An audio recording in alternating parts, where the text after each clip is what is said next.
Hello children, how are you all?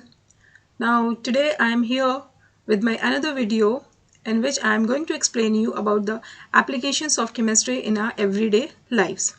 In the previous video I have already explained you that what are the things which are present around you are made up of chemicals or the chemical compounds.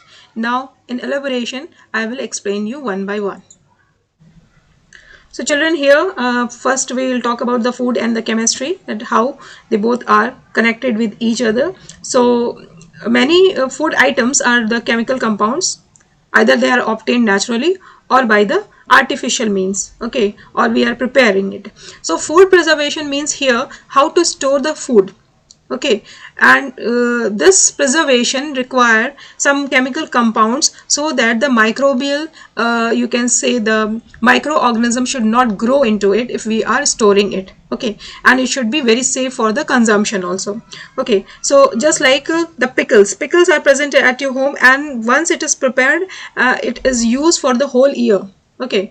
Similarly jams also, they are kept for longer time, okay, and also they give some good taste also. It's not only up to the storing process, but sometimes you see some chemicals are added there to increase the taste also. So starting from this first useful compound we will study here, that is the salt, okay. So salt here, it is the essential, it is very essential for our diet. So nowadays this is the season for making pickles, especially of mango. So at your home you might have noticed that lots of salt is being added in this. Why is it so? Because it works as a preservative. It does not let the microbes to flourish over there, okay, to grow over there and spoil it, okay. So that's why this is working as a preservative. Secondly, here you can see the another thing, that is a curing meat. Curing meat is preserving, it's a way of preserving the meat, okay.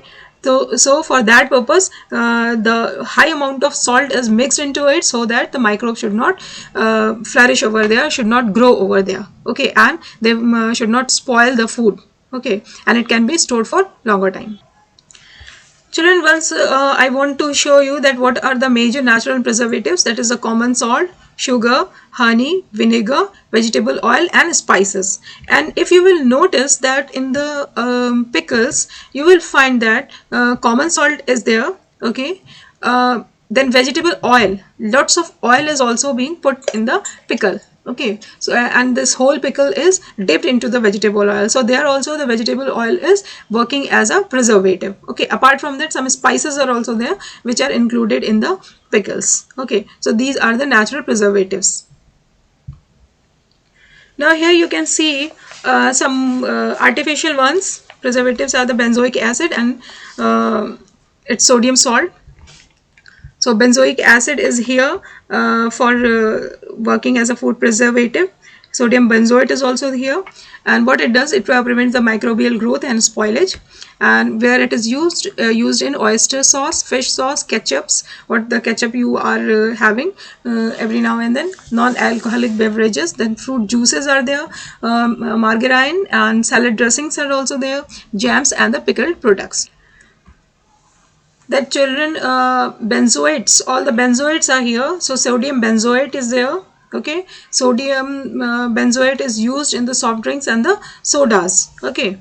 So you can see here that all the soft drinks are there and they are preserved for longer time. You can see at the shops, they are kept for longer time, from many days they are there, and but they are not getting spoiled. Why is it so? Because that sodium benzoate is mixed into it as a preservative.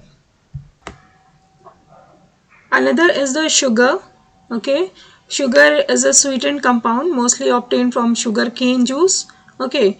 So here also, as this compound builds a viscous medium, okay, viscous medium, you can say little sticky medium, and because of that it prevents the growth of microorganisms. Especially it is used in the jams and jellies. Here you can see the best example. At your home also you might have seen and eaten, that is the amla murabba, Okay, so this amla murabba is also kept in a sugar solution, and that sugar solution is not very diluted one. Okay, I mean high sweetening is there. Okay, it is having lots of sugar and it is becoming a sugar syrup. Okay, it will be very thick sugar syrup. Okay, but it will remain in a liquid form. So this is used as a preservative for amla murabba. This aam papad, you are familiar with this, that is also known as amawat. That also is prepared and kept in the sugar solution or sugar syrup. Okay, they are also having lots of sugar for the preservation and also for to impart the taste. Okay, to increase the taste of the this food item. Now children, another food item we will talk about the complex organic compounds in which the carbohydrates are there. Okay, these all the items which you are seeing in the picture, they all are having the carbohydrates. Carbohydrates are basically a biological molecule consisting of carbon, hydrogen and oxygen. As you know, the formula of carbohydrate is C6H12O6. Okay, so but there are some, you can say, the complex carbohydrates are also there. Okay, and the simple sugar is also there. Okay, depending on the chain of the polymer. Okay, so the most complex one is the starch. Okay, that you will find when you will boil the rice, and the water is what you are getting, that is having lots of starch. Okay, and also the old potatoes. Okay, old potatoes means the potatoes which are now able to develop into a new plant. Okay, they can give rise to a new plant, but the new potatoes which are produced during the winters, they are having the simple carbohydrates. Okay, so altogether this carbohydrate is an energy giving food, and these all what you are taking, they are the complex organic compounds in which the formula is C6H12O6. Carbon is the compound which is present in these items, these organic compounds. Another is the protein. Okay, so protein, what we are taking for the growth and development, you know, protein is very important for the growth and development. So this protein is made up of a chemical compound, organic compound, that is called the amino acid. Okay, amino acid is basically made up of nitrogen. Okay, and it helps us to grow, build our body and replace worn out body parts. That means inside your body there are so many damages going on, or the new cells are forming. So these all proteins are there to give you growth and build your body. So as you know that proteins are very important, and these proteins we are getting from the animals and the plants also. It's a protein which we are getting from the plants, they are called the plant protein. Just like you see broccoli is there. Okay, then this rice is there, some grains are there, some peanuts are there. Okay, and many grains are also there. Okay, these all are the pulses are there. Okay, so then here nuts are there. So they all are the plant proteins. Whereas when we talk about the animal proteins, so these are the, here you can see the meat.